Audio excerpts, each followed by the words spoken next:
The last stop on our journey is Scotland, home of my maternal grandfather. Scottish politics is full of timely, tangible discussions and debates about nationalism, including a lot of the themes we've talked about in our journey thus far. In 2014, Scottish citizens voted on a referendum about their own national independence.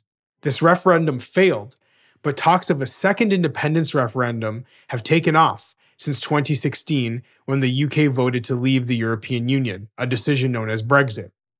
In this final episode of our series, we speak with Scottish independence activist Reverend Doug Gay.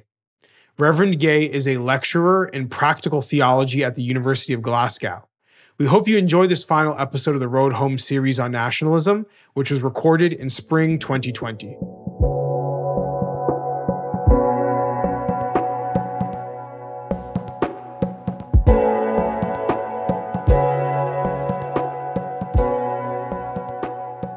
Doug, thank you very much for joining us as part of this project where we're researching nationalism. It's great to have you, not just from a perspective as a thinker about nationalism, but you've also been involved practically in nationalist movements. And we're just really grateful to have you. I was hoping we could start with Scottish nationalism. I know you were an advocate for Scottish independence in the referendums several years ago.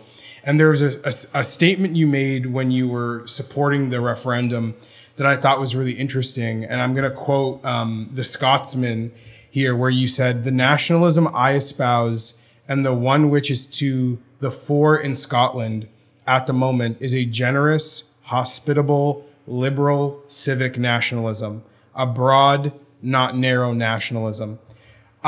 I think maybe a good starting point would be for you to elaborate on that powerful quote and explain why Scottish independence was something you were so passionate about. Okay, that's a good place to start.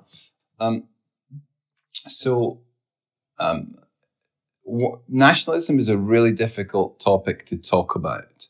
And one of the reasons it's a difficult topic to talk about is because there are contested definitions of what you mean when you use the word nationalism. And this is something I suppose I talk about in the book. And whenever I've gone, in a sense, almost, there's a bit of what people sometimes call throat clearing in an academic conversation, where you have to create the space to have a conversation by saying, here's what we mean by nationalism and here's not what we mean. And one of the ways in which I talk about this is that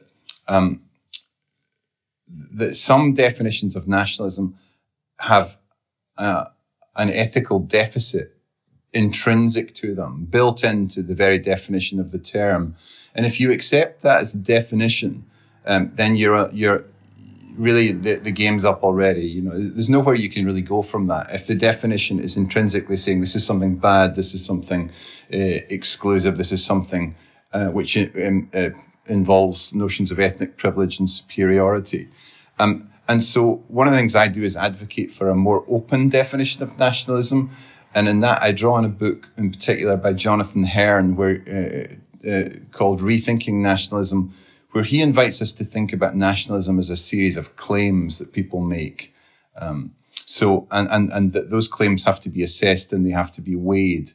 Now, to get back to your question more specifically about Scottish nationalism, for me, the reason that I feel able to describe myself as a nationalism with certain qualifications, such as the ones you mentioned, is because my experience of the tradition of Scottish nationalism and the mainstream of that is that it has been those things that I mentioned in that quote.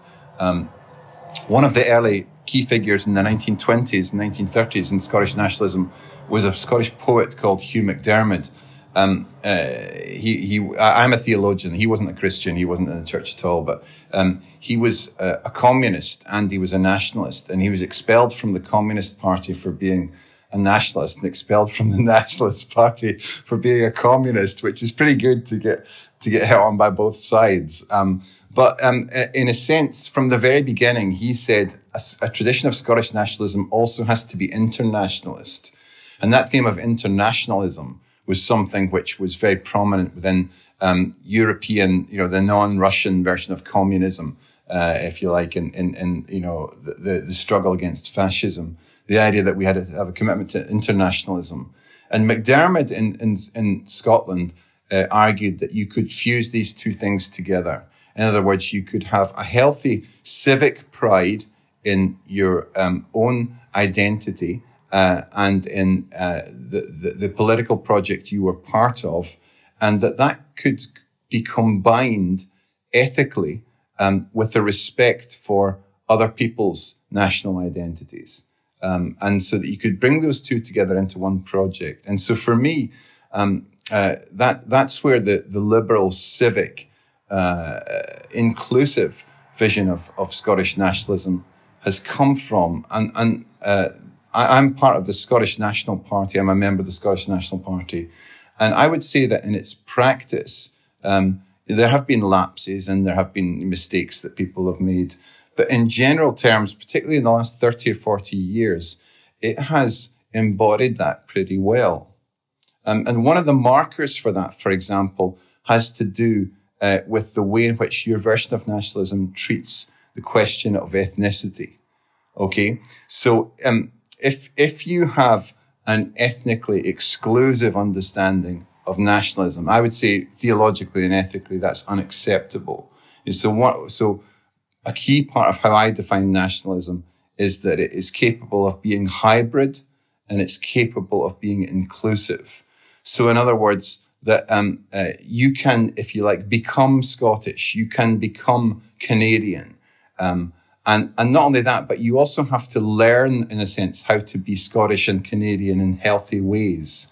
And that is open to a kind of hybridity, the normal sign of which is the hyphen. So where people will say, we sometimes talk about New Scots in Scotland, but people might say, I'm an Anglo-Scot, or people might say, I'm a Pakistani Scot, or they might say, I'm a Ghanaian Scot, or whatever, depending where they've come from. So that you allow room for both identities to coexist, and you don't try and police the project of nationalism in ethnic terms. So being part of the nation is a civic definition, not an ethnic one, if that makes sense.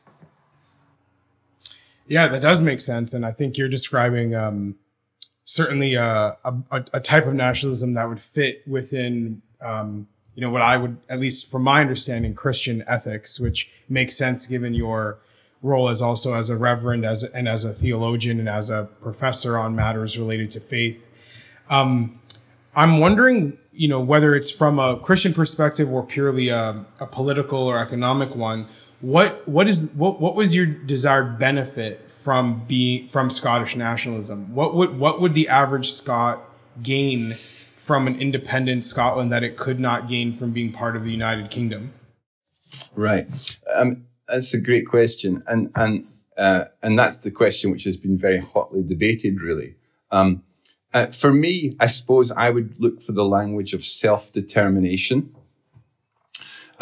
Nationalism throughout the 20th century went through lots of periods in which it was heavily discredited, in particular the experience of competing nationalisms at war with one another in the First World War and the Second World War. So those are the if you like, the conflicts which in a sense problematized nationalism most acutely. But the other thing that then happened was that in the era of decolonization, when the number of states and independent states in the world increased dramatically, and you can trace this back to the League of Nations and Woodrow Wilson, this principle of self-determination was espoused, and that became very important in the struggle against colonial powers and the old empires, whether it was Spain or Germany or France or Great Britain, as different peoples throughout the world sought to get independence from the old colonial regimes. This is where I would say that a kind of rehabilitation of nationalism takes place, because nationalism becomes part of the struggle for self-determination. And so the key struggle you see this in initially is the struggle for Indian independence, which is taking place particularly between the two world wars, and the struggle against the British colonial regime. And so the argument there is for self-determination. In other words, we do not want to be ruled by other people and have other people imposing their authority on us without our consent. So there's something about the consent of the governed. There's also something about respect for your own identity and your own language. Those things become very important as well. Colonial regimes typically try to suppress minority languages very often and impose a certain kind of official language. And they will often tend to privilege one culture over others. And in the whole imperialist project, European culture and Eurocentric culture was very strongly privileged. And so in the era of decolonization and the post-colonial era and the struggle for independence, this was also a struggle to say our culture is valuable, our language is valuable. And within Scotland, because Scotland is much, is 10% of the population of the UK, there's an asymmetry to the kind of union that we're involved in. Now, you see this very common, even someone like who would be kind of a bit of a political hero of mine, like Barack Obama, who I would have lots of positive feelings about, would very often say, yeah, we're going to England. Now, he usually meant we're going to the United Kingdom of Great Britain and Northern Ireland, but he would say we're going to England. And so England, as the dominant partner with the largest population, behaves most of the time as if Scotland doesn't exist. And I think that there are consequences for that in terms of valuing Scottish language, Gaelic and Scots. There are also consequences in terms of, if you like, a certain sense of self-worth and self-esteem, valuing your country and your culture. The situation we've been in, I kind of came of age politically when Margaret Thatcher became the Prime Minister. And Scots consistently voted for in a more left-wing direction. But they ended up with Conservative governments who had a more right-wing character for a period of about 20 years from the time I came of age politically, because Scotland was also always outnumbered by England and by English voters. That's what's happened again in the Brexit referendum. Scotland voted 62% to stay within the European Union. England and Wales together outnumbered Scotland. And so Scotland's being taken out of the European Union against the democratic will of its electorate. And so there's a number of things here. I suppose it's about self-determination. It's about the locus of control over your own life. And also it's about valuing your own culture and your own language and your own history. And what's happening at the moment is that in Scotland, voters have been consistently voting for a more liberal and a more progressive social democratic settlement than English voters. And that's creating very strong tensions. And even in relation to how the response to COVID, I would say that there are discernible differences. Now, the difference is that from 1999 onwards, Scotland gained its own parliament. And so there was a new era of devolution. And I think that's brought lots of benefits, political benefits, psychosocial benefits. And also, I think there's something infantilizing about being a junior partner within the United Kingdom, which means, so very often English politicians would say Scots have a chip on their shoulder. They're always complaining, And this is our opportunity to say, actually, we're going to take responsibility. And if that means, we can't rely so much on subsidy from England, then we'll take responsibility for that and we'll work with that. And that would be a price worth paying to have a greater degree of self-determination. So that's, I suppose, where I would locate my support for the project of independence. And relate it also to this broader picture of what self-determination means around the world. Now, I would argue very strongly that's not separatism and it's not isolationism, because within that culture of self-determination, the key thing about the project is you want to work cooperatively with other people. You want to be a good neighbour, and you want to work with a sense of common purpose within international organisations and institutions. And do you see similarities between Scottish nationalism and the, let's say, kind of populist nationalist movements in other parts of the Western world? And I suppose also India has been included in that, whereas, you know, in Scotland, you can quite clearly point to a relationship with the United Kingdom as being a form of you know, subjugation to a greater, to a bigger power, national power. A lot of the national populists in places like the United States or in the United Kingdom would point to these like bigger globalization forces as having a similar effect on the nation state today as imperial power would have in the past, and even pointed to the, you know, global institutions and the way that China has influenced them as a need to protect the self-determination that you've talked about.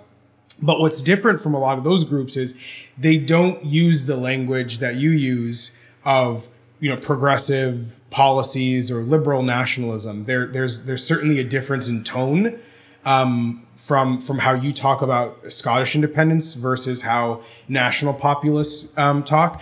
So I see some similarities and I see some differences. I'm wondering how you see your brand of nationalism or the coalition you work with in Scotland compared to what's happening in other parts of the world. And that's a really well-directed question, actually, because there are, to some extent, populism, like nationalism, depends a lot on definitions. You know, so some people, there's a few people have been writing books recently talking about the possibility of a healthy populism. But this is where, again, I come back to using Hearn's conceptuality. So I would say, what claims is your populism making, or what claims is your nationalism making? And there are two things. And this is where I would come back to. What's key about it is that you have to make an ethical assessment of the claims that are being made. And in particular, how does it try and deal with the question of ethnicity? I think that's the key point at which you need to consider what the project is. Because many of these things are being mobilized in the name of some kind of ethnic supremacy. You know, whether it's white supremacy and the way that people talk about white nationalism, which is a phrase that's being used in the United States in particular, or whether, if you look at the BJP in India, whether there is this suggestion of a kind of, in that sense, a kind of religious, ethnic, cultural claim on the part of a Hindu nationalist party to a certain supremacy in relation to other people. So I think this is a key litmus test. You know, who does this privilege, and who get turned into the others?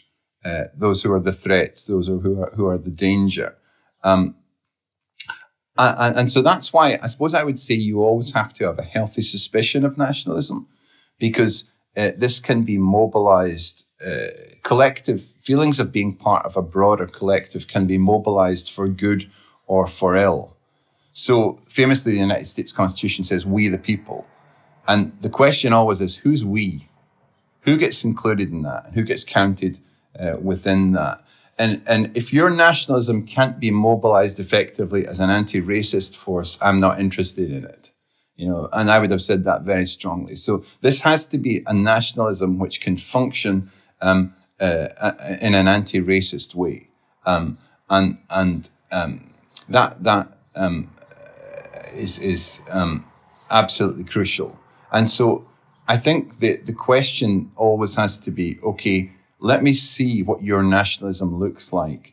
Let me see who it privileges. Let me see who it blames. Let me see who it victimizes. Let me see who it wants to include within we the people. And then I'll tell you whether I think it's defensible or not. In a practical way, when you encounter, I'm going to assume, but maybe I'm wrong, that in trying to build this coalition for Scottish independence, you encountered some people who did not fall within that ethical framework.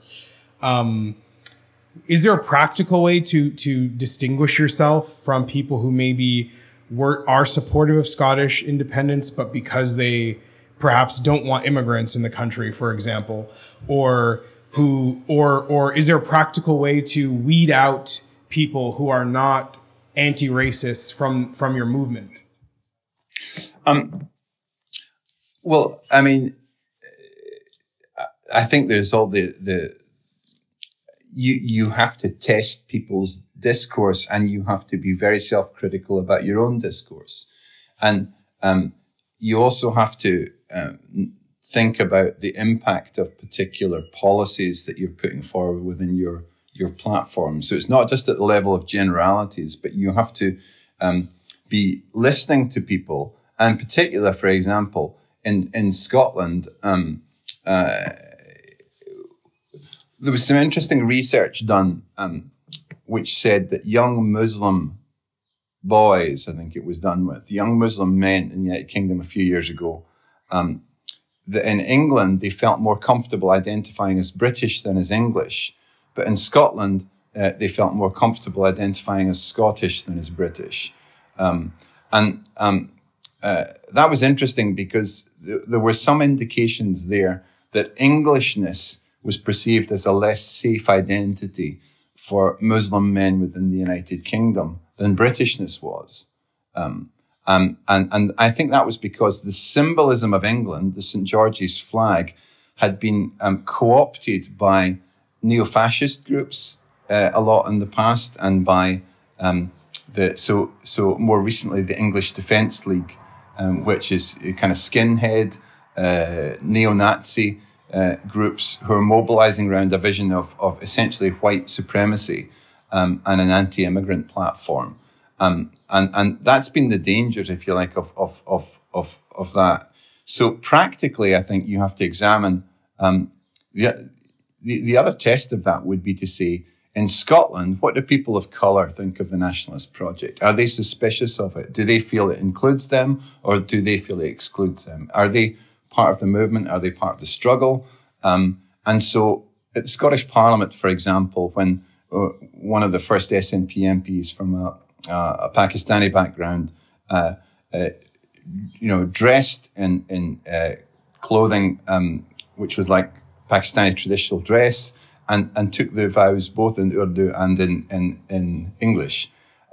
There was a sense there of somebody who was a person of colour from a minority ethnic group in Scotland, affirming that they felt this movement was a movement that was their movement as well.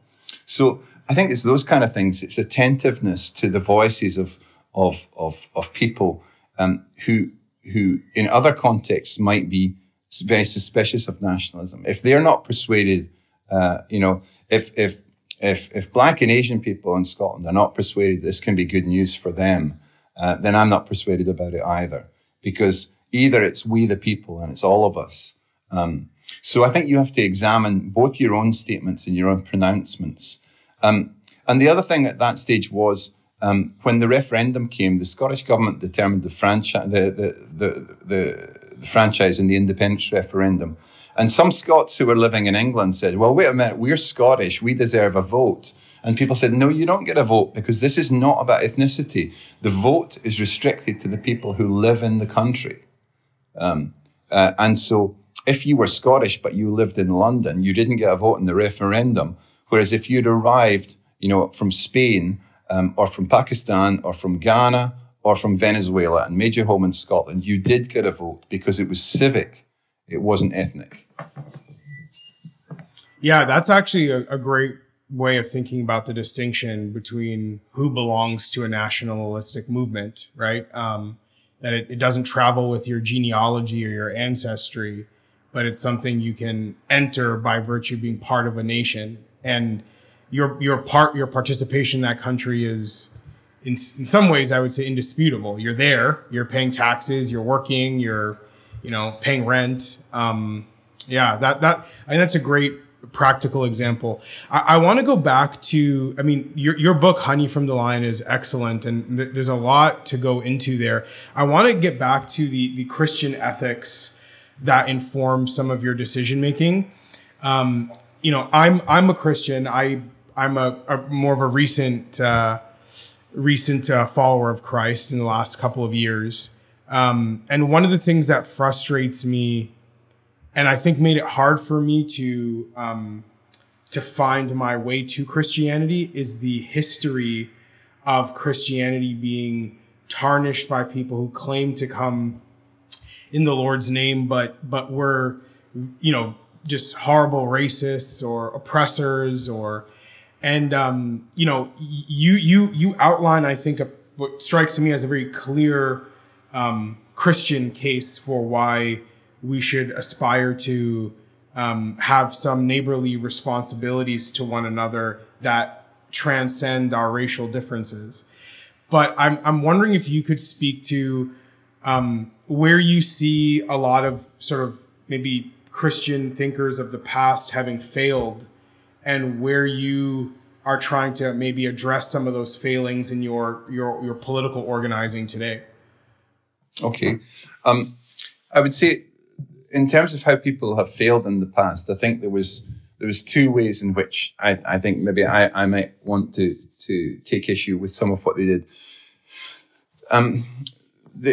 The key thing about a Christian ethic, it seems to me, is it has to be rooted in a doctrine of creation which makes universal claims about all people. You know, so you begin with the fact is, what is the most basic story that we tell about ourselves when we're trying to say who we are as human beings? And if you begin with the story of, I mean, I don't know if you read the Narnia books by C.S. Lewis or seen the movies where they talk about being sons of Adam and daughters of Eve.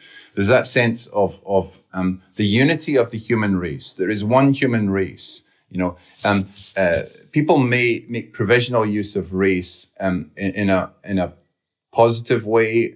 You can think of various rappers and people who might do it, but that's always a provisional thing. It's not a scientific biological category. In those terms, there is one human race.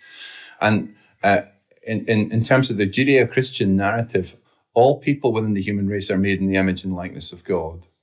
And that was always the part within the Bible which was deeply subversive of white superiority and racism.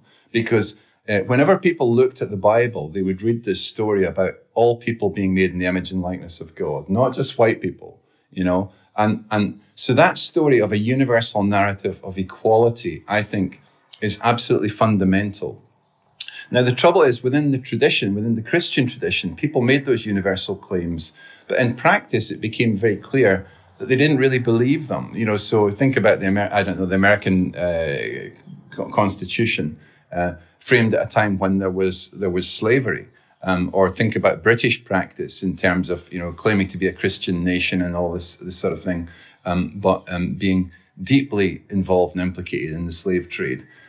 So that one of the problems in the past was people have said, yes, God creates, you know, everyone, but then they haven't taken that seriously and understood that means that people are equal in worth and dignity before their creator. The subsequent problem, which is a bit more nuanced than that, was that people did take that seriously. But in taking it seriously, they came to feel that it was therefore problematic for there to be any form of national identification. And this is a more subtle and a more complex point, and one that I've got more time for. So if someone says, you know, I'm a citizen of the world, I'm a cosmopolitan, I've got no time for any nationalisms, and they do that on the basis of the equality and dignity of all people, I can have a conversation with them, you know, because I think that's a much more worthy kind of point. Because it then becomes, is there a safe way for us to identify with our individual countries, which is not racist internally and is not toxic in terms of international relations? And that's the key test. You know, is there a way in which internally this can generate social inclusion and equality, respect for all people, and internationally can it contribute to peace and security? Those are the two things. The issues about whether your universalism, you know, in terms of a doctrine of creation is genuine, the first thing in the past, where people espoused it but tolerated slavery and all kinds of things like that. And then the second thing is whether, if you are genuinely committed to that, I think some people have said, therefore, there can be no any discourse of nationalism or national self-determination is somehow tainted or is illegitimate. And those are the key areas in which I would say, I'm going back to Hugh McDermott here to say it's possible to be, in fact, the only acceptable way to be a nationalist is also to be an internationalist and an anti-racist. So those things have to go together. If something's going to be acceptable from the point of view of Christian ethics, then it has to involve respecting and loving my neighbor as I love myself, to go right back to the Sermon on the Mount. So, or if you look at in the book of Acts, one of the early chapters, incidences there, is where, God has no favorites. There is no culture which is, nowhere, nobody is closer to God than any other culture. God doesn't have a favorite language or a favorite culture or a favorite color. God loves and celebrates the diversity of the whole of creation. And in its diversity, it reflects the glory and the beauty of God. And we are called to be stewards of that diversity. But it's almost like the premise of my valuing my culture and my heritage is also that I respect yours and I receive both of them as a gift from God. That's the way I would approach it anyway, in terms of Christian ethics as a theologian. Yeah, and I think what you're getting at is not just a way for Christianity to embrace anti-racism, but also a way for Christianity to be open to existing in a society where many of the laws or many of the customs may not be entirely in line with our faith. And we recognize that's part of existing in the world and being effective in the world is coexistence and cooperation and love toward people who may not completely agree with us. Yeah. I mean, to quote a famous Canadian whose birthday, is it his birthday today? Bruce Cockburn. Is he 75 today? The famous Canadian singer-songwriter who says, can it be so hard to love yourself without having to feel someone else holds a lower card? And I think that's the issue. Do I have to build my sense of my own self-worth on some implication that you are less worthy than me? I think if that's what I'm building it on, then I'm building it on sand, and it's a toxic way of valuing my own identity. But the trouble is, I think, where populist regimes very often divide and rule is they will scapegoat other people, and they'll say, you would have a better life if those immigrants weren't taking your job. You would have a better life if those other people weren't on welfare and taking the welfare dollar, and you're having to pay for it through your. So it uses this divisive thing, and it sometimes very crudely and sometimes very subtly will usually give an ethnic or a racist encoding to that, and it does that in order to divide people and to win power. And it's that kind of cynical politics which is very powerful, and which in a world of social media siloing, seems to have become more powerful. And that's the key thing that has to be resisted, I think.